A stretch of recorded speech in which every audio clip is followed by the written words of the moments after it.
This week we visit a city we've never been before with the caravan, visit a railway museum and visit this beautiful city in both the daytime and the night time. Also get stuck in the mud and damage the caravan. But more about that later on. Do we actually get unstuck? Or does the farmer come and help? Hi and welcome back to Rolling the Robs. Today we're super excited to take you with us on a place we've never been before. I mean, we've been in a normal car, but we've just not been with the caravan. So we're here, pitched up, caravan's there, and we're going to go into, well, a city soon, so that gives you a bit of a clue. But it is going to be 50-50 if we get the caravan off this pitch. Because I don't know if you can see there, but the caravan is absolutely caked in mud, and it's nearly 2 ton, and the pitch we're on is grass, and it's been raining quite heavily. So stay all at the end, see if we get out of this mess.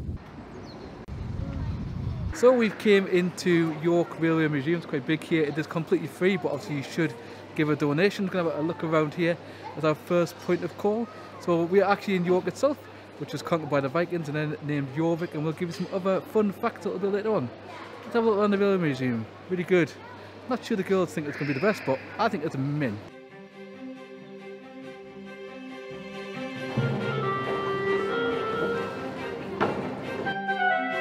The other half of their train look absolutely amazing. They've got like nice cushioned seats.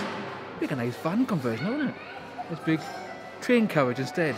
Anyone did a train carriage conversion? So this carriage here is actually King Edward's carriage.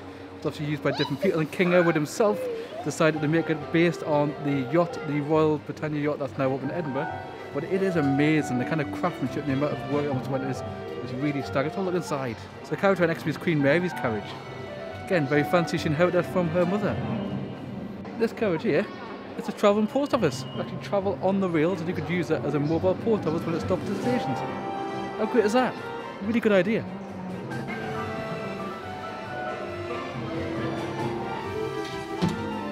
So we're just inside the Pullman, and this is what it looks like. Business class here.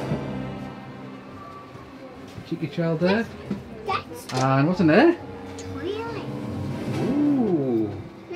Not so fancy, but there's a toilet.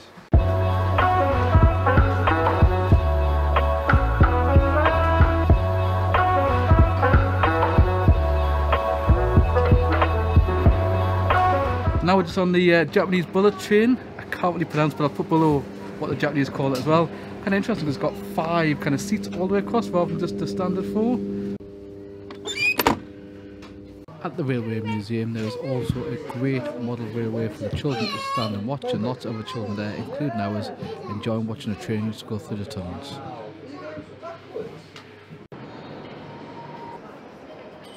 Just going in the ambulance train. Yeah, an ambulance train. Oh, the posh bit, go there. Oh, gotta come up again. And back on the other side. There you go. Nice bunk beds. An ambulance train.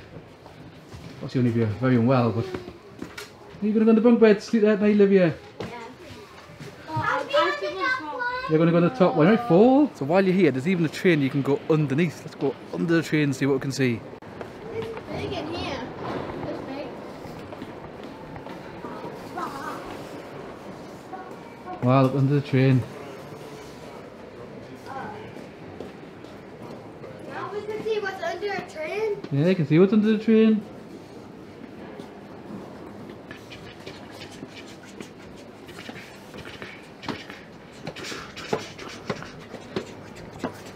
So I've just been under the Lodestar. So now that's my favourite term of all time, actually, the mallard.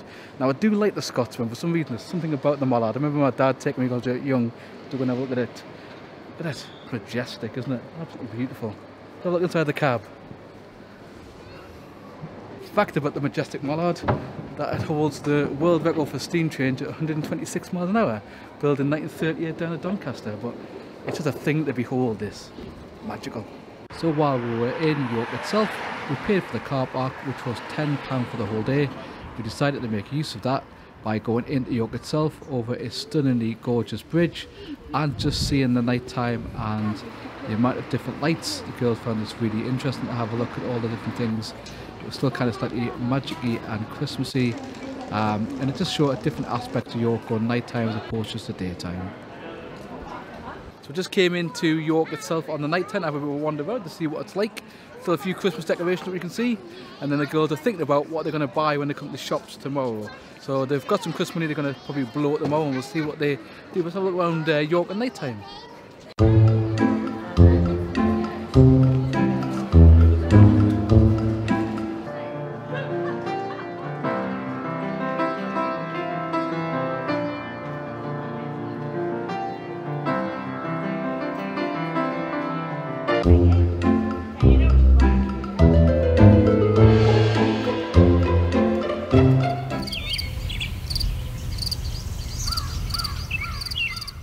Good morning, Happy New Year to you. So we're up this morning, had a little bit of breakfast, and we're now going to go off back into York, but this time we're going to try the park and ride as opposed to just parking in an expensive car park. Let's go. We went to the park and ride and it was shut. So as the lovely Martha said, we went to the park and ride and it was completely shut. It's not open on New Year's Day, so we walked around for a while, realised it was shut. So instead we've used park for a night, even though we're a caravanner, and we're on a road, hold on a second, called Albury Road. So I'll put that down. I'll also put the what 3 words on. This is completely free to park, and I suppose you could try and get your camper van and motorhome in here, although it is pretty busy. It took us a while to find a space, but we're parked up 20 minutes into York. Let's go.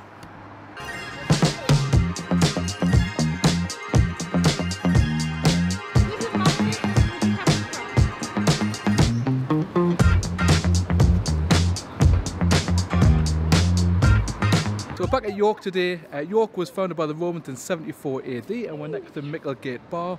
So Micklegate Bar is part of the wall that goes all the way around York, or the main middle centre, and it is actually 2 miles all the way around. It is the best for the remaining walls around, and it was built in the 13th century to protect the city, and it's actually based on the mud banks that are already here, over here before that time. So let's have a look at New York.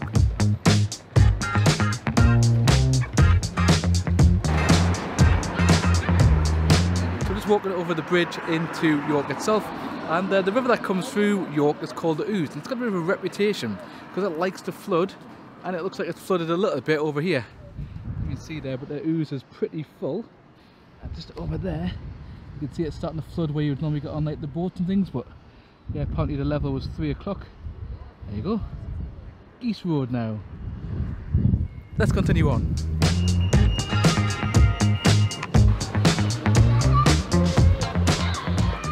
So we're just walking down one of the most famous streets in York, the Shambles.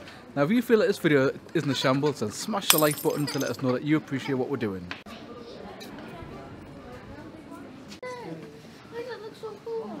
Because Harry Potter shops, Alaverda is what it's called.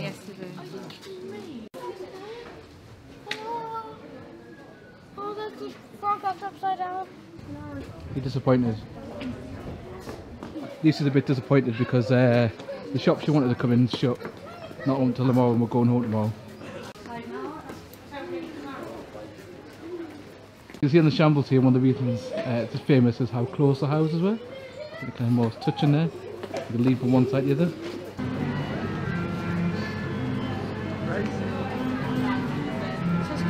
What are you going on? The carousel! Oh, look shut. Is it not shut? No! Oh, come on then.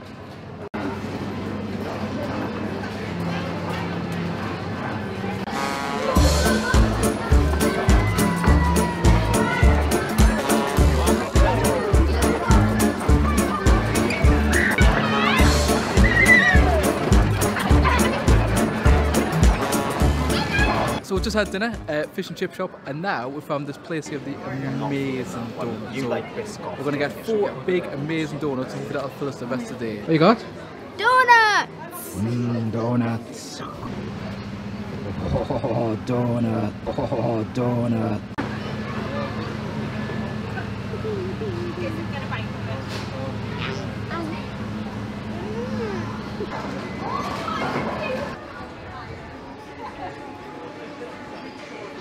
So we've been back at the caravan a while. We've had a bit of a chill because it's just needs a bit of a rest, to be fair. And we've made our first roast dinner. Well, I think it's the first roast dinner. Do you think it's the first roast dinner? I think so. Lucy thinks so. We're not entirely sure, but we've got a bit of gammon and other things. But then I left the veg for some of it anyway. Anyway, let's go and tuck in this again. It's starting to get a bit steamed up.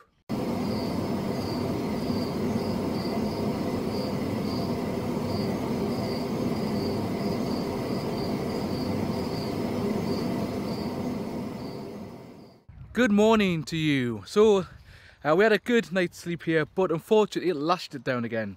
Now what you might have seen in the title of the video is a bit of damage. I'm going to quickly show you the damage, and also we're going to show you if we get off this pitch, because I think it's probably 50-50. It was looking good until this morning when it rained for 3 hours non-stop, lashing it down, but we'll see. Let's have a look at what the damage is. So I don't know if you can see, but there's basically scratch marks down here, 2 or 3 of them, and they run all the way down the bodywork through the decals. On the decal light, you might be able to see that better. They've had a quick go at the window here, and then I think it might have stopped here. And the damage is caused by this bush. Now why on the CL is there a bush that comes over the actual entrance? I don't know, but it does. So unfortunately when it's been going past, the bush has decided to have a go at the van and done quite a bit of damage. I'm hoping that'll just T-cut out, or well, a T-cut, like some polish out, so fingers crossed. Not in the world if not, I'm sure you get a couple of battle scars, but it's just a shame that that's there. So let's see if between the car and the mover we can get this off the pitch, otherwise we're going to be here till spring.